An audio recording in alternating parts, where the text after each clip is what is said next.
Well, with the New Year's resolutions slowly falling by the wayside and silly season a distant memory, February is a good time to get serious about your career. It's not too late. So what does the perfect resume look like? We're joined by Shivani Gopal from The Remarkable Woman. Shivani, firstly, do first impressions count? We always say they do, but what style, I guess, should a resume take?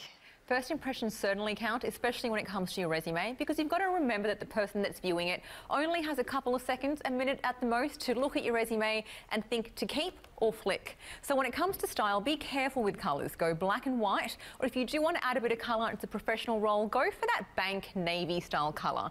And if you're feeling a little bit ambitious, use only one colour that matches the company brand that you're applying for. Nice little 1% touch, I'd say there. And have a think about branding. Now, this is an interesting one for you. Your name is your brand. So how do you differentiate your name as a brand?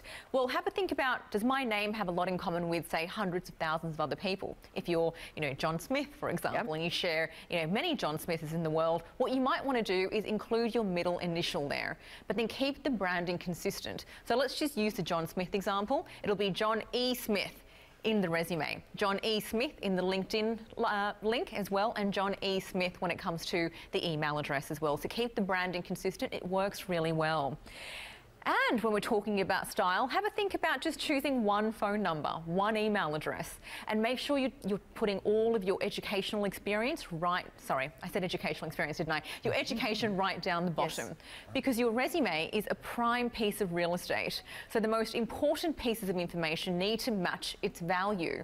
And people tend to already acknowledge that you've got some, levels of education, whether it be a diploma or a degree, or of course your high school certificate. So keep that all the way down the bottom. It makes sense to stay there. And you still do include things like your high school certificate? Actually, you don't. Yeah. It's actually completely expected that you've got a high school certificate. Yes. So I would actually say don't include it. Yeah. Just go straight for your educational tertiary or attainment, diploma, university degree, anything else. Okay. Shivani, what sort of language should you use in your resume? Language is really important because it goes to show how much attention to detail you've got to this role. So what I'd say when it comes to language, first of all, think about a really strong executive summary.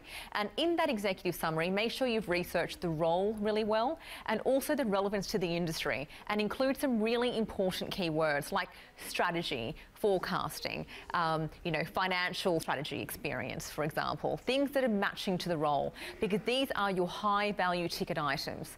What I'd also say is when it comes to language, if you haven't worked for, say, a Big Four accounting firm, a Big Four bank, or a Canva, or, an Airbnb, people that already know what those companies are, have a short company description. So just at a glance, your employer can say, I know exactly what they're talking about, and again, am I going to keep or flick as a result?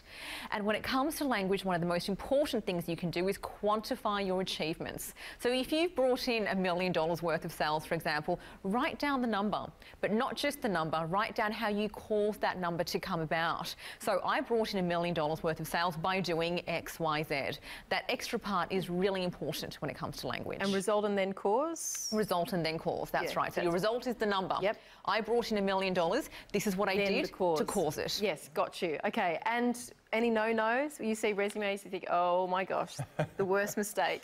What you'll put at the bottom of the pile? So many no-nos, okay? and one of them, again, is when I see education right up the top. Another one is when I see a non-reverse chronological order when it comes to educational, your work experience. So you've got, you've got what you did straight out of high school coming up first. You don't want to see that. Make sure it's reverse chronological order. And referees, you know that your employer is going to ask you for referees, so don't include your referees at the bottom upon request. You don't need to write that, it's a waste of space. Put more important information in there. And also think about not including your photograph. It may jumble the reference software, and don't use pronouns. So what I mean by that is don't say I did this, or don't talk in third person, she did that. It's really important to keep things nice and succinct when it comes to your overall resume. That's a pretty big no-no. And when you say images, that means no photos? Do you do Generally photos no, of resumes? generally no photos. So if you're sending your resume to someone direct, so you've had a nice warm conversation with someone and they're going to pass to someone direct, you can think about having a photograph there. But if you're applying from, say, a Seek or an Indeed, for example, I'd say don't put a photograph. It's going to jumble the software system where it actually takes that information and plugs it to the employer's software. So it will actually bounce things around, and it means that someone may delete your resume because it just takes too much time to read. Right. Should it all be on one page? There's been some rules that I've heard about this. 1 page, 2 page. You don't want it to bleed over into 3. Do you think the shorter, the better, or the kind of just, the 1 page of it all? Overall, the more succinct, the better. But by the time you get to your mid-30s, it's absolutely impossible to keep your resume at one page. The font this big, you know. Exactly. So have a really good cover letter and always keep that to 1 page. And when I say cover letter, I like to keep things to a balanced scorecard as well. So when you talk in your cover letter, I would say have things around finances, people, culture. So you keep things really balanced from a KPI metric. When it comes to your resume, 4 pages is the absolute maximum. So you can stretch the pages out, but make sure that you don't have any more than 4. I have seen 7, 8 page resumes, and I've just, you know, I've called the person as a courtesy and said, look, send me a shorter resume, or I'm just not going to proceed with it. Have time to look at that. Didn't read. There are some places out there that seem to offer it as a service that they're going to redo your resume. You know, you pay us $20, $30, $40. Do you think this is easy enough to get right on your own? Do you think anybody should really be going out and seeking outside help for this sort of thing?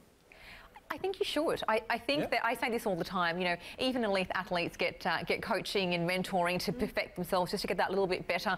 We're mere mortals. We should always seek out a little bit of help by the experts wherever possible. So absolutely invest in someone if you think that I can get a little bit of help sprucing up my resume.